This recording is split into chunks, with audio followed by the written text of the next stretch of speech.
Hello friends, आज की video में हम क्लास 12 केमिस्ट्री का पार्ट 3 वैद्युत रसायन कराएंगे। इस एक वीडियो में हम कंप्लीट पूरा चैप्टर करा देंगे, बेसिक से बेसिक डिटेल्स आपको आराम से समझाएंगे। ठीक है, इसमें से एक भी टॉपिक हम नहीं छोड़ेंगे। और इससे पहले अगर हमने एक चैप्टर का नाम है ठोस अवस्था, दूसरा चैप्टर है विलयन, उनका भी हमने करा दिया है पूरा चैप्टर। एक ही वीडियो में हमने एक वीडियो उनका बनाई है, पूरा कोर्स कराया है। अगर आपने वह वीडियो नहीं देखी है तो लिंक मैंने डिस्क्रिप्शन में दे रखा है, उस पर क्लिक करके देख लीजिएगा। तो आज की वीडियो हम बनाएंगे आपका वैद्युत रसायन चैप्टर 3 केमिस्ट्री 12th की एनसीईआरटी पर आधारित है। तो चलिए शुरू करते हैं आज का वीडियो। हाँ तो फ्रेंड्स, पहले हम देखते हैं विद्युत रसायन। आखिर विद्युत रसायन होता क्या है? चैप्टर का नाम ही है विद्युत रसायन, तो हम पहले हेडिंग बना लेते हैं कौन सी। और हाँ, मेरे साथ में नोट्स बनाते चलिएगा। नोट्स बना पाएंगे तो आप बाद में रिवीजन करेंगे तो आपको और क्लियर हो पाएगा और बोर्ड एग्जाम में आपको बहुत ज्यादा हेल्प मिलेगी। इसलिए कॉपी और पेन लेकर बैठें। ठीक है, आप सीखते हैं विद्युत रसायन। रसायन विज्ञान की वह शाखा जिसके अंतर्गत रासायनिक ऊर्जा तथा विद्युत ऊर्जा के परस्पर रूपांतरण तथा उनके मध्य संबंध का अध्ययन किया जाता है, विद्युत रसायन कहला जाता है। समझ में आया? अब मैं आपको समझाता हूं क्या कहा इसने। डेफिनेशन दी तो डेफिनेशन दिया, मैं समझाता हूं अपनी भाषा में। इसने क्या कहा? रसायन विज्ञान की वह शाखा, रसायन विज्ञान की केमिस्ट्री की वह शाखा एक पार्ट है जिसके अंतर्गत रासायनिक ऊर्जा बोले तो केमिकल एनर्जी। ठीक है, समझ में आया? केमिकल की बात कर रहा है। तथा विद्युत ऊर्जा बोले तो बिजली की बात कर रहा है। समझ में आया आपके? ऊर्जा के परस्पर रूपांतरण तथा उनका रूपांतरण कर देना, उनको परिवर्तित कर देना तथा उनके मध्य संबंध का अध्ययन करना। ठीक है, उनके मध्य अध्ययन बोले तो उसके बारे में जानकारी प्राप्त करना, अध्ययन किया जाता है, तो वही हमारा क्या विद्युत रसायन कहलाता है। समझ में आया? क्लियर आपके? ये है, इसकी परिभाषा लिख लीजिएगा। अब आते हैं इधर, अगली हेडिंग है हमारी चालक। अब चालक क्या होते हैं? ऐसे चालक जिनमें से विद्युत धारा प्रवाहित की जा सकती है, विद्युत चालक कहलाते हैं। यानी कि जिनमें हम बिजली डाल सकते हैं वह हमारे चालक कहलाते हैं। नाम से लग रहा चालक, जिसमें बिजली चलती हो वो हमारे चालक कहलाते हैं। इसका फॉर्मूला क्या है? इसका फॉर्मूला है Q बराबर IT। ठीक है, उदाहरण के लिए देखें Fe, Ag, Cu कॉपर, तांबा, यानी ठीक है, ये इसके एग्जाम्पल हैं। Q बराबर IT फॉर्मूला, इसको ब्रैकेट में बॉक्स में बंद कर लीजिएगा। अब दूसरे नंबर के लेते हैं, हमने चालक पढ़ लिए, अब पढ़ते हैं हम अचालक, या इसको दूसरे शब्दों में कह सकते हैं कुचालक। इसका उल्टा होता है। ये चालक यानी इसमें बिजली बहती है और अचालक में बिजली नहीं बहती है। देखिएगा, वे पदार्थ जिनमें विद्युत धारा का प्रवाह नहीं हो सकता है, यानी कि इनमें बिजली नहीं जाती है, नहीं होता है, चालक कहलाते हैं, अचालक कहलाते हैं। जैसे कि शुद्ध जल में बिजली नहीं जा सकती है। बर्फ में बिजली नहीं प्रवाहित की जा सकती है, बिजली नहीं, करंट नहीं जा सकता उसके अंदर। कांच के अंदर भी बिजली नहीं जा सकती है और रबड़ के अंदर बिजली नहीं जा सकती है। तो ये क्या है हमारे? ये हमारे अचालक होंगे। ठीक है, अब बढ़ते हैं आगे। हाँ तो फ्रेंड्स, अब देखते हैं हम विद्युत चालकों के प्रकार कि विद्युत चालक आखिर कितने प्रकार के होते हैं।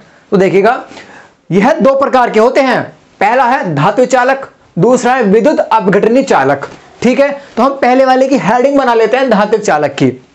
तो धात्विक चालक की हमने हेडिंग बनाई। अब ये होते क्या, इसके बारे में पढ़ते हैं।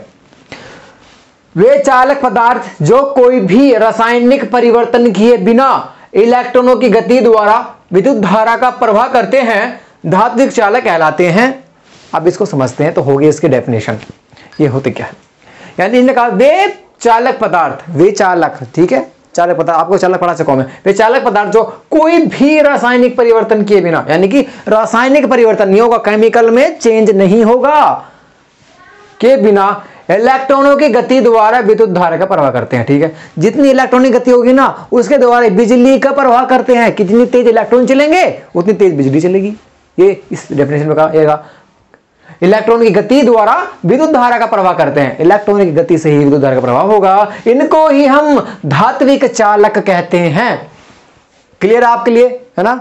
अब देखते हैं कि यह एग्जांपल के तौर पर देखिए, इसका क्या है, इसका CuAgFeAl है। ठीक है, अब आते हैं इधर, दूसरे नंबर का जो था हमारा वो था धात्विक चालक। नहीं, धात्विक चालक पहले नंबर का था, दूसरे नंबर का हमारा ये था विद्युत अपघटनी चालक। इसको देखते हैं, विद्युत अपघटनी चालक, इसको पढ़ते हैं। इसने क्या कहा, पहले इसके डेफिनेशन पर देखते हैं। ऐसे पदार्थ जो जलीय विलयन या गलित अवस्था में मुक्त आयनों की उपस्थिति के कारण विद्युत धारा का चलन करते हैं, विद्युत अग्निचालक कहलाते हैं। अब पढ़ते हैं, तो इसी डेफिनेशन अब हम समझाते हैं क्या है ये। इसने क्या कहा, ऐसे पदार्थ जो जलीय विलयन, ठीक है, विलयन समझ सकते हो, एग्जाम्पल के तौर पर समझे, शरबत की बात कर रहा है, या गलित अवस्था में, जब वो गलित हो जाए पूरी, जैसे चीनी घोल दी पूरी हमने उसके अंदर, तो पूरी गलित अवस्था में मुक्त आयनों, मुक्त आयन, आयन क्या होते हैं, आयन का मतलब होता है टूटना, तो इन्होंने कहा मुक्त आयन, जब आयन अलग अलग हो जाएं, मुक्त आयनों की उपस्थिति के कारण, आयनों की उपस्थिति के कारण विद्युत धारा का चलन करते हैं। इसने क्या, जब वे गल जाएंगे पूरी तरीके से, उसके आयन अलग अलग हो जाएंगे, टूट जाएंगे वे, तो उसमें क्या होगा, विद्युत धारा प्रवाह होगी। ये इसने कहा है। और यह दो प्रकार की होती है। पहले नंबर की हमारी है प्रबल विद्युत अपघटनी और दूसरी नंबर की है दुर्बल विद्युत अपघटनी। तो चलिए पहले वाली हम पढ़ते हैं, प्रबल विद्युत अपघटनी। हाँ तो फ्रेंड्स, पहला है हमारा, वो है हमारा प्रबल विद्युत अपघट्य। ये क्या होता है, पहले इसकी डेफिनेशन पढ़ लेते हैं, परिभाषा पढ़ लेते हैं, फिर बताते हैं क्या होता है ये। वे विद्युत अपघट्य जो जलीय विलयन में या ध्रुवित विलायकों में लगभग पूर्णतः आयनित हो जाते हैं, प्रबल विद्युत अपघट्य कहलाते हैं। तो होगी परिभाषा। अब समझाता है क्या है मामला। इसने क्या कहा, ध्यान से एक एक लाइन को ध्यान से पढ़ा करेंगे ना तो आप खुद समझ जाते हैं इसकी क्या कहना चाहता है।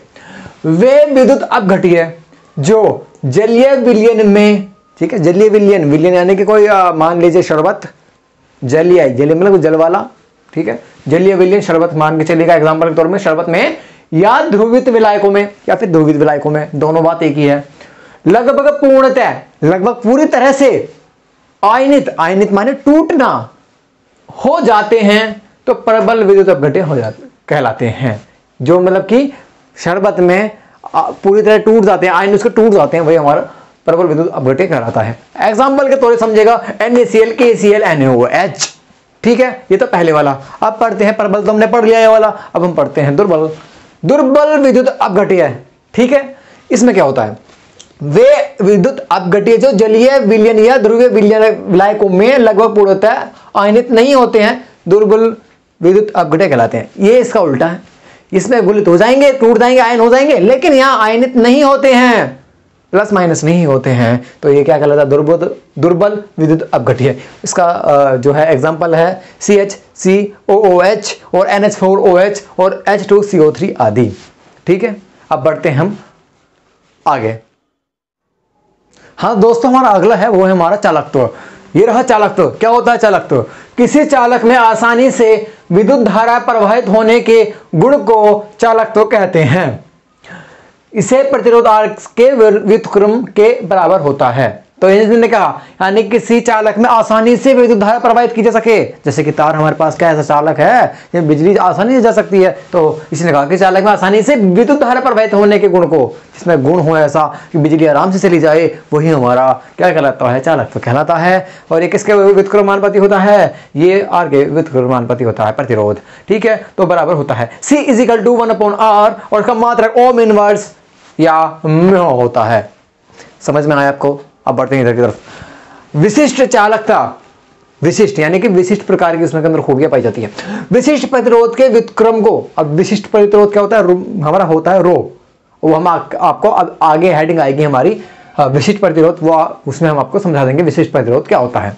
तो विशिष्ट प्रतिरोध के व्युत्क्रम को विशिष्ट चालकत्व कहते हैं, विशिष्ट चालकत्व कहते हैं। इसे कप्पा से, ये के नहीं है, ये के जैसा दिखता है, कप्पा होता है, इसका थोड़े से आगे से मुड़े रहते हैं, ये हल्के से मुड़े रहते हैं, ये कप्पा से प्रदर्शित करते हैं।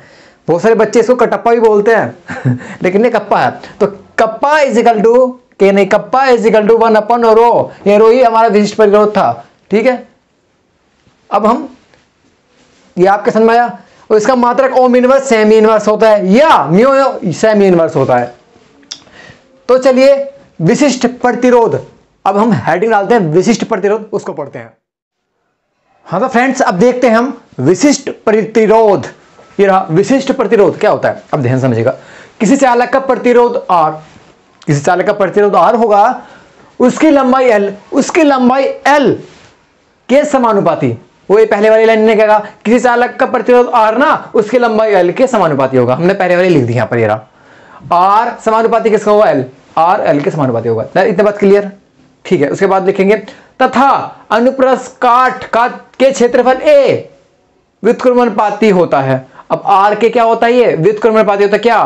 क्षेत्रफल किसका? अनुप्रस्थ काट का। अनुप्रस्थ काट क्या होता है? अनुप्रस्थ काट से बोलते हैं जहां पर गोलम गोल हो, इसको हम काटें तो गोल गोल जो निकलेगा ना उसे अनुप्रस्थ काट बोलते हैं। हम सीधी काटें ऐसे तो वो अनुप्रस्थ काट नहीं, गोल आई में जो काटे ऐसे वो अनुप्रस्थ काट होता है। तो उसका क्षेत्रफल A, ठीक है, वो 1/A होता है। ठीक है। इन्हें व्युत्क्रमणपाती कहते हैं। व्युत्क्रमण माने उल्टा, तो 1/A कर देंगे। ठीक है। दोनों हो गए, R समानुपाती L और R व्युत्क्रमणपाती 1/A। अब इन दोनों को एक साथ लिख देंगे, इन दोनों को एक साथ लिख देंगे। ठीक है। R को एक साथ लिख देंगे, तो आइए हम R समानुपाती L/A। ठीक है। ये दोनों को हमने इन दोनों को एक साथ में लिख दिया, L को A को L की यहाँ गुणा लगा दी। ठीक है। ये इतना समझ में आया आपको? क्लियर है। आगे बढ़ते हैं। R, अब इस समानुपाती या अनुक्रमानुपाती का चिन्ह यहां से हटाएंगे। हटाने से क्या आएगा? यहाँ पर एक क्या हो जाएगा? स्थिरांक आ जाएगा। और स्थिरांक हमारा क्या होगा? ये है हमारा रो, इसको बोलते हैं रो। ये इस टाइप से होता है, गिंडार के जैसा, कोई जैसे निकल जाती है ना, कोई अमरूद के अंदर की गिंडार निकल जाती है, उस टाइप का देखने में लगता है मुझे, तो वही है ये। और ये L/A था ये ऐसा, और ये रो है ना, रो यही तो है हमारा विशिष्ट प्रतिरोध। अब इसको हमें निकालना है। अब देखो हमें क्या करना है, ये विशिष्ट प्रतिरोध है, इसको हम मान लेंगे यहाँ पर क्या 1 मान लेंगे अपॉन में। ठीक है। इस A की गुणा यहाँ हो जाएगी तो क्या हो जाएगा? RA, ऊपर RA हो गया, इस L के नीचे L हो गया, तो RA/L हो गया। तो ये रो बराबर RA/L हो गया। इतना समझ में आया आपको? और जहां पर रो क्या है? ये रो हमारे क्या है? ये विशिष्ट प्रतिरोध है। समझ में आया आपको? ये विशिष्ट प्रतिरोध है। ये क्लियर हुआ? तो यार प्लीज वीडियो को लाइक कीजिएगा, क्योंकि लाइक करते हैं ना तभी हम ऐसी वीडियो बना पाते हैं कि क्रैश कोर्स की, कि एक ही वीडियो में पूरा खत्म। तो कितना टाइम लगता है इस वीडियो को बनाने में? काफी समय लगता है। और एक लाइक ना करें अब तक, कितनी बड़ी बात है ना। तो चलिए नेक्स्ट आगे चलते हैं। हाँ तो फ्रेंड्स अब देखते हैं मोलर चालकता। मोलर चालकता होती क्या है? मोलर चालकता किसी विलयन के एक निश्चित आयतन में, कोई विलयन है, तो हमारे पास गिलास है, उसका आयतन निश्चित है, हम बड़ा बढ़ा तो नहीं सकते, उतना का उतना है ना, उसका आयतन को हम चेंज नहीं कर सकते ना। एक निश्चित आयतन ले लिया कि पानी उसके अंदर आना इतना है, तो किसी विलयन के एक निश्चित आयतन में उपस्थित विद्युत अपघट्य के 1 मोल, इसके अंदर विद्युत अपघट्य के 1 मोल द्वारा उपलब्ध कराए गए आयनों की चालकता मोलर चालकता कहलाती है। ठीक है। आयनों प्लस माइनस की बात कर रहा है तो उसे क्या लेंगे? मोलर चालकता कहते हैं। इसे कहां से प्रदर्शित करते हैं? इसे जानते कहां से हैं? उनका चिन्ह क्या है? इसका है लैम्डा, इसको बोलते हैं लैम्डा, इसको बोलते हैं एम। तो लैम्डा एम से इसे प्रदर्शित करते हैं। Lambda M is equal to K multiply 100/m। ठीक है। ये इसका आ जाएगा, ये फॉर्मूला है इसका, कैपिटल एम है नीचे। अब बढ़ते हैं हम इधर, जो हमारा तुल्यांकी चालकत्व। तुल्यांकी चालकत्व क्या होता है? किसी विद्युत अपघट्य के एक तुल्यांकी भार के चालकत्व को इसके तुल्यांकी चालकता कहते हैं। समझ में आया? इसने क्या कहा? इसने कहा किसी विद्युत अपघट्य के एक तुल्यांकी भार के चालकत्व को, एक भार तुल्यांकी चालकत्व को कहा तो उसकी तुल्यांकी चालकता कहते हैं। इसे लैम्डा EQ से प्रदर्शित करते हैं। और lambda EQ is equal to K into VEQ। ठीक है। और VEQ हमारा क्या होता है? VEQ होता है हमारा 1000/n। तो यहां पर VEQ की जगह 1000/n लगा देंगे, तो फॉर्मूला हमारा क्या बन जाएगा? बन जाएगा VEQ is equal to K गुणा 1000/n। ये फॉर्मूला बन चुका है हमारा। और इसका मात्रक क्या होता है? इसका मात्रक होता है ओम इनवर्स सेंटीमीटर स्क्वायर होता है। तो आपके समझ में आ गया है? चलिए बढ़ते हैं अब नेक्स्ट हेडिंग की तरफ। हाँ तो फ्रेंड्स अगला है वो है हमारा कोलराउस का नियम, मोस्ट इंपोर्टेंट है। तो वो रहा कोलराउस का नियम, जो हर बार बोर्ड एग्जाम में आया है, तो बहुत इंपॉर्टेंट ये है। तो इसकी हेडिंग, इसके बारे में पढ़ते हैं। अनंत अनुता पर, अनंत अनुता बोलते हैं जिसमें बहुत ज्यादा जल हो, जिसमें ज्यादा जल हो जाता है उसे बोलते हैं तनु भोग जल, और बहुत ज्यादा हो जाए तो अनंत अनुता पर किसी विद्युत अपघट्य की मोलर चालकता उसे उपस्थित धनायनों व ऋणायनों के अनंत अनुता पर मोलर चालकता के बराबर होती है। इसने क्या कहा कि मोलर चालकता जो होगी ना, मोलर चालकता किसके? उसके धनायन तथा ऋणायनों के योग के बराबर होगी। एग्जांपल के लिए जैसे कि हम मोलर चालकता मान लेते हैं। HCl बराबर क्या होता है? टूटता है H+ हाइड्रोजन में, और क्लोरीन Cl- में टूटता है। तो वही तो कहा इसने कि हमने मोलर चालकता मान लो कि मोलर चालकता क्या में टूटेगी? धनायन तथा ऋणायन कि योग के बराबर होती है, और योग के बराबर होती है, तो दोनों को जोड़ दिया, वही तो है। अब इसको हम मोलर चालकता में ले लेते हैं, तो लैम्डा एम क्या हमारी मोलर चालकता है, बराबर क्या होगी, लैम्डा एम यहाँ लगा देंगे और यहाँ एच ले लेंगे hydrogen, plus lambda M molar चालकता यानी कि, और एक Cl ले लेंगे। ये हो गया, समझ में आया आपको। और यहाँ पर लैम्डा क्या है हमारे, यहाँ पर लिख भी रखा है मैंने, लैम्डा हमारी क्या है, मोलर चालकता है। आपकी इतनी बात क्लियर है। अब आगे देखते हैं, आगे जो अब चलने वाला है हमारा, ये भी मोस्ट इंपोर्टेंट है, ये तो कई बार आता है, फैराडे के विद्युत अपघटन के नियम। ठीक है, यह दो प्रकार के होते हैं, पहला फैराडे का प्रथम नियम और फैराडे का द्वितीय नियम। बोर्ड एग्जाम में कई बार पूछा गया है कि फैराडे के दोनों नियम को बताइए, या फिर ये आता है कि फैराडे का प्रथम नियम को बताइए, या क्वेश्चन में पूछा जाता है कि फैराडे के दूसरे नियम को बताइए। तो ये मोस्ट इंपोर्टेंट है। तो चलिए अब शुरू करते हैं फैराडे का प्रथम नियम। हाँ तो फ्रेंड्स अब देखते हैं फैराडे का द्वितीय नियम, पहला नियम। तो फैराडे का प्रथम नियम क्या है, विद्युत अपघटन के दौरान किसी इलेक्ट्रोड पर मुक्त या एकत्र द्रव की मात्रा विद्युत धारा के समानुपाती है। तो किसके समान होती है, समानुपाती होती है, विद्युत धारा के। तो ये क्या हो जाएगा, W समानुपाती होगी Q के। अब आपको एक चीज पता है, Q बराबर हमें पता है IT होता है, तो इस Q की जगह मैं IT रख सकता हूं। तो W किसके समानुपाती होगा, IT। Q की जगह मैं रख लूंगा, इस Q की जगह मैं रख लूंगा इस IT को, तो IT रख लिया, तो Q समानुपाती IT हो गया। और जब मैं समानुपाती का चिन्ह हटाऊंगा तो एक नेतांक आता है हमेशा, तब जानते ही हैं। तो कौन सा नेतांक आएगा, वो आएगा हमारा Z। तो जैसे ये समानुपाती का चिन्ह हटेगा, बराबर आएगा W बराबर, तो यहाँ Z आ जाएगा और IT का IT ऐसे रह जाएगा। तो फॉर्मूला क्या बना हमारा, W बराबर Z IT। इस पे हम न्यूमेरिकल भी करेंगे। ठीक है, अब इधर आइएगा, जहां W क्या है हमारी, W हमारी इलेक्ट्रोड पर एकत्रित या मुक्त द्रव की मात्रा है। वहीं I हमारा प्रवाहित विद्युत धारा है, जो इसमें धारा विद्युत प्रवाहित की गई है ना, डाली गई है, वह है। T हमारा क्या है, T सेकेंड में वह समय जिसमें विद्युत धारा प्रवाहित होती है। एक समय ले लिया है जिसमें विद्युत धारा यानी बिजली जा रही है, उसे हमने T माना है। Z विद्युत रासायनिक तुल्यांक है, और Q हमारा संपूर्ण प्रवाहित आवेश है कि उस पे आवेश कितना है। आपके समझ में आया होगा। चलिए बढ़ते हैं फैराडे के दूसरे नियम पर। हाँ तो फ्रेंड्स अगला है वो है हमारा फैराडे का द्वितीय नियम। तो फैराडे का द्वितीय नियम क्या है, जब श्रेणी में जुड़े हुए विद्युत अपघट्यों में समान विद्युत धारा प्रवाहित की जाती है तो इलेक्ट्रोड पर उत्पन्न पदार्थ के द्रव्यमान उनके तुल्यांकी भारों के अनुपात में होता है। ठीक है, यानी किसने कहा, जब श्रेणी में जुड़े हुए विद्युत अपघट्यों में, जो विद्युत में अपघट्य होते हैं, अलग होते हैं, तो उनके समान विद्युत धारा प्रवाहित होती है। उसमें समान विद्युत धारा प्रवाहित होती है तो इलेक्ट्रोड पर उत्पन्न पदार्थ के द्रव्यमान उनके तुल्यांकी भारों के, जो उसमें द्रव्यमान होगा, पदार्थ का द्रव्यमान होगा, किसके अनुपात में होगा, तुल्यांकी भारों के अनुपात में होगा। समझ में आया। अब बढ़ते हैं आगे हमारा इलेक्ट्रोड विभव। ये भी ये पूछे जाता है कई बार, इंपोर्टेंट है,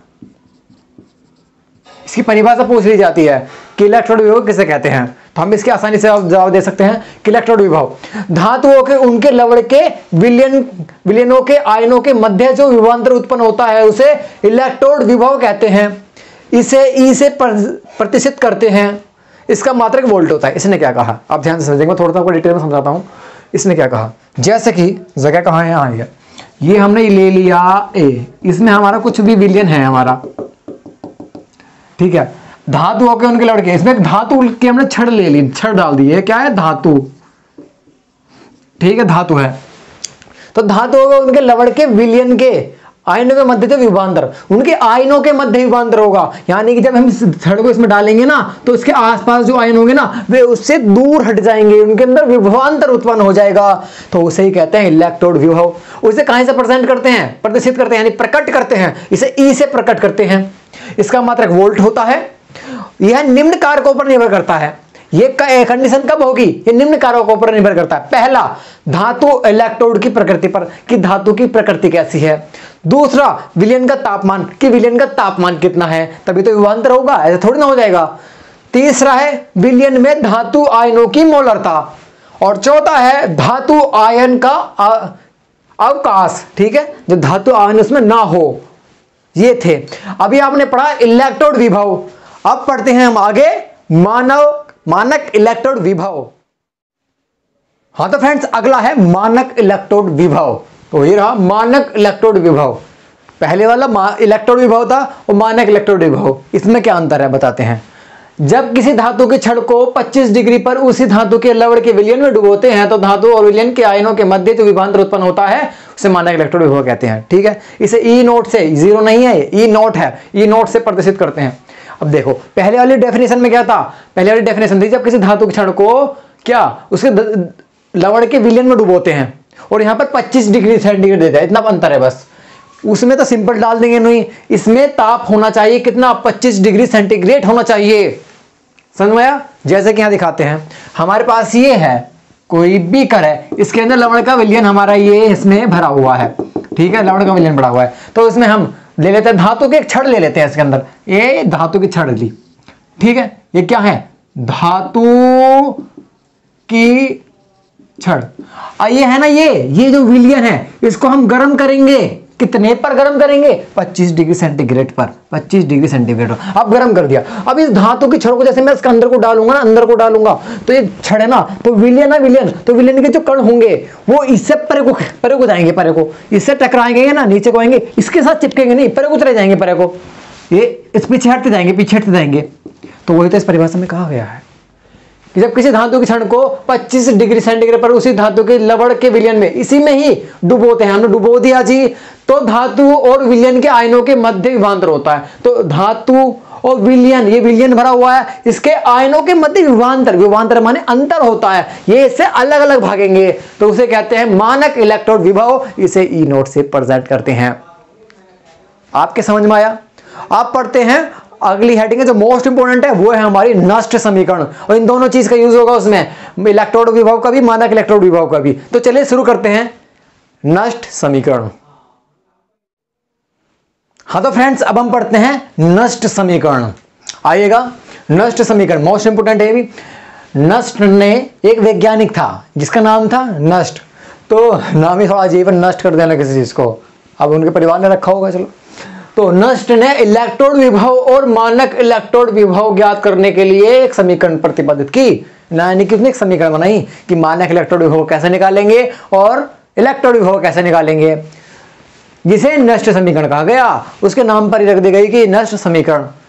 ठीक है, समीकरण क्या थी पहले इसको समझते हैं। E बराबर ई नोट, यानी कि इलेक्ट्रोड विभव और मानक इलेक्ट्रोड विभव, माइनस 2.303 RT अपॉन NF और log 10 उत्पाद अपॉन अभिकारक प्रोडक्ट। ठीक है, अब यहां देखते हैं ये सब क्या है। E हमारी क्या है और E क्या है, R क्या है, T क्या है, N क्या है, F क्या है, सबको पढ़ते हैं। जहां हमारी E इलेक्ट्रोड विभव है आप जानते ही हैं, E नोट मानक इलेक्ट्रोड विभव है, ये भी आप जानते हैं, और यहां R ना गैस स्थिरांक है। R हमारा ध्यान से समझिएगा गैस स्थिरांक है जिसका मान 8.3 है। T हमारा परंताप है। N हमारा अर्ध अभिक्रिया में इलेक्ट्रॉनों की संख्या है। F हमारा फेराडे है, तो एक फेराडे बराबर 96,500 कूलाम होता है, यानी 96,500 कूलाम के बराबर होता है। अब देखते हैं 25 डिग्री पर, कहा ना 25 डिग्री पर नष्ट समीकरण, एक तो नॉर्मल समीकरण पे थी, वो नॉर्मल पे थी ये, अब करते हैं 25 डिग्री पर, जब गर्म करेंगे उसे तब उसकी क्या होगी। तो E बराबर ई नोट माइनस, अब हमारे यहाँ क्या था 2.303, ठीक था, ये देखिएगा। उसके बाद गुणा RT था, R और T था, R का मान हमने रख दिया यहाँ से 8.3 गुणा T का मान हमारा पता है कितना होता है, 298 होता है, T का मान भी 298 होता है, रख दिया। अपॉन में NF था तो N ये रहा, और F का मान कितना है 96,500 रख दिया। सारे की गुणा लगाएंगे और इससे डिवाइड कर देंगे तो कितना निकल जाएगा हमारा, E बराबर E naught minus 0.059 upon N log 10 उत्पाद अपॉन अभिकारक। ये फाइनली निकल कर आया है हमारा। आपके समझ में आया? जब 25 डिग्री पर करेंगे आपको यहां पर कैलकुलेशन करने की जरूरत नहीं है, डायरेक्ट ये होता है, और जब न्यूमेरिकल करते हैं तो डायरेक्ट हम वैल्यू ये रखते हैं तब ये हो जाता है। ठीक है, समझ में आया आपके? चलिए अब आगे बढ़ते हैं नेक्स्ट टॉपिक की तरफ। हाँ तो फ्रेंड्स हमारा अगला क्वेश्चन है, यानी अगला टॉपिक है हमारा, वो है हमारा हेडिंग है हमारी विद्युत रासायनिक सेल। इसके बारे में डिटेल में पढ़ते हैं, मोस्ट इंटरेस्टिंग ये हेडिंग है बहुत ज़्यादा। ठीक है ना, तो क्या होता है, विद्युत रासायनिक सेल वह युक्ति है जिसमें रासायनिक ऊर्जा को वैद्युत ऊर्जा में बदला जा सकता है। यानी कि केमिकल से ना हम क्या बना देंगे, हम वैद्युत यानी बिजली बना देंगे हम। जैसे कि जनरेटर देखना, आपने जनरेटर देखा होगा शादी ब्याह में, तो क्या था, मिट्टी के तेल से क्या कर देते हैं वे, या डीजल से क्या बना देते हैं, बिजली बना देते हैं। तो वो इसी पर आधारित होती है विद्युत रासायनिक सेल पर, ठीक है, जिसमें रासायनिक ऊर्जा को वैद्युत ऊर्जा में बदला जा सकता है, ठीक है। तो क्या इसमें 2 इलेक्ट्रोड होते हैं, इसमें कितने इलेक्ट्रोड होते हैं, 2 होंगे। आगे आपको चित्र के सहायता समझाएंगे, डायग्राम की सहायता समझाएंगे क्या होते हैं, जिन्हें अर्ध सेल कहा जाता है, इन्हें अर्ध सेल कहा जाता है। दोनों इलेक्ट्रोड लवण सेतु द्वारा जुड़े होते हैं। कहां से जुड़े होते हैं, लवण सेतु द्वारा। एक इलेक्ट्रोड एनोड तथा दूसरा इलेक्ट्रोड कैथोड का कार्य करता है। एनोड पर ऑक्सीकरण होता है, कैथोड पर अपचयन होता है, ठीक है। अब जैसे जैसे इन्होंने इसमें कहा है, डायग्राम भी बिल्कुल ऐसी बनाएंगे। इन्होंने इसमें क्या कहा था, इन्होंने कहा था इसमें 2 इलेक्ट्रोड होते हैं जिन्हें अर्ध सेल कहते हैं। 2 इलेक्ट्रोड होते हैं जिन्हें अर्ध सेल कहते हैं। तो हमने इधर क्या ले लिया, देखिएगा 2 इलेक्ट्रोड ले लिए, ये रहा, इस बीकर में 2 इलेक्ट्रोड ले लिए जिन्हें हमने अर्ध सेल कह लिया, ठीक है। दोनों इलेक्ट्रोड लवण सेतु द्वारा जुड़े होते हैं। कौन से सेतु से जुड़े होते हैं, ये दोनों लवण सेतु से जुड़े होते हैं। ये देखिएगा जुड़े हैं हम दोनों लवण सेतु से ये, और इसके अंदर दोनों के अंदर क्या भरा रहता है, ZnSO4, ठीक है, विलयन भरा रहता है। ये जुड़े होते हैं, इतना हो गया। और आगे इसने क्या कहा,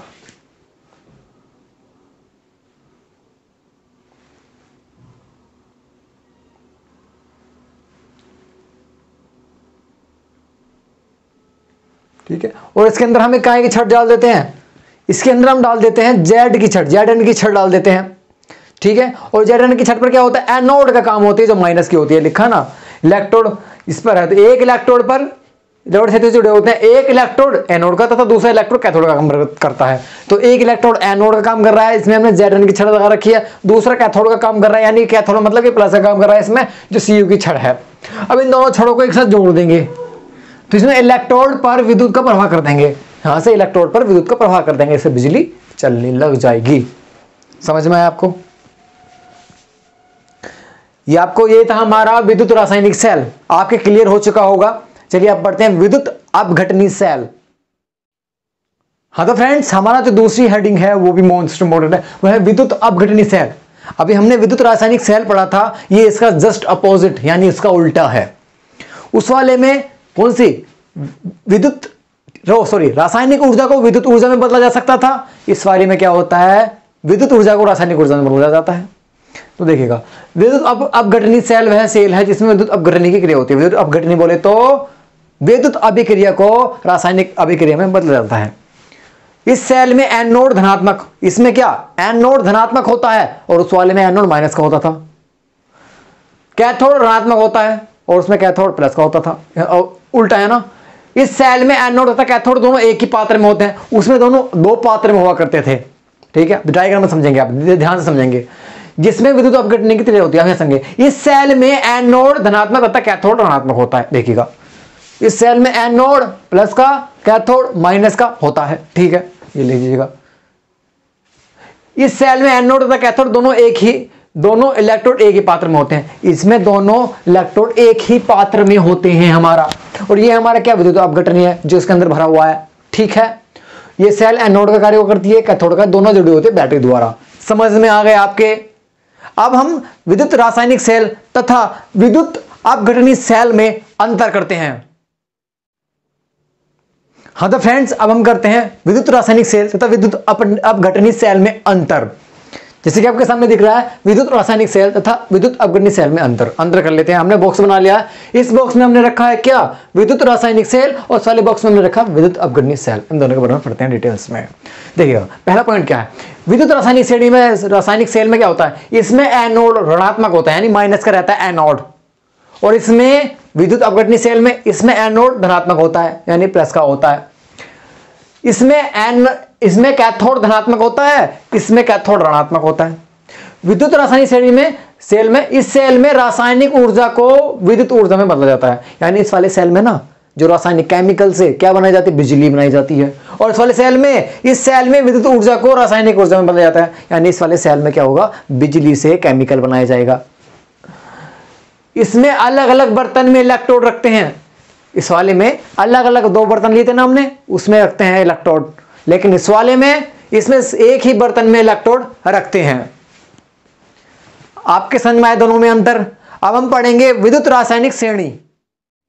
हाँ तो फ्रेंड्स, हमारा अगला टॉपिक है वो है हमारा विद्युत रासायनिक श्रेणी, ठीक है ना।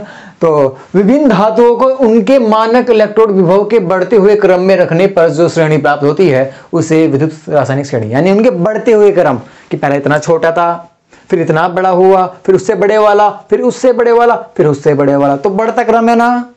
तो यही है, जैसे कि सबसे छोटा पहले कौन है, Li, उससे बड़ा K, उससे बड़ा Na, उससे बड़ा Mg, उससे बड़ा Al, उसके बाद Zn, उसके बाद Cr, उसके बाद Fe, उसके बाद Co, उसके बाद आता है Ni, उसके बाद आता है Sn, उसके बाद आता है Pb, उसके बाद आता है H, उसके बाद आता है Cu, उसके बाद आता है Hg, उसके बाद आता है Ag, उसके बाद आता है Au। ये सबसे बढ़ते क्रम है, ये बढ़ता क्रम है काहे का, विद्युत रासायनिक श्रेणी का। आपकी बात समझ में आ चुकी है। तो आज का वीडियो यहीं पर समाप्त होता है।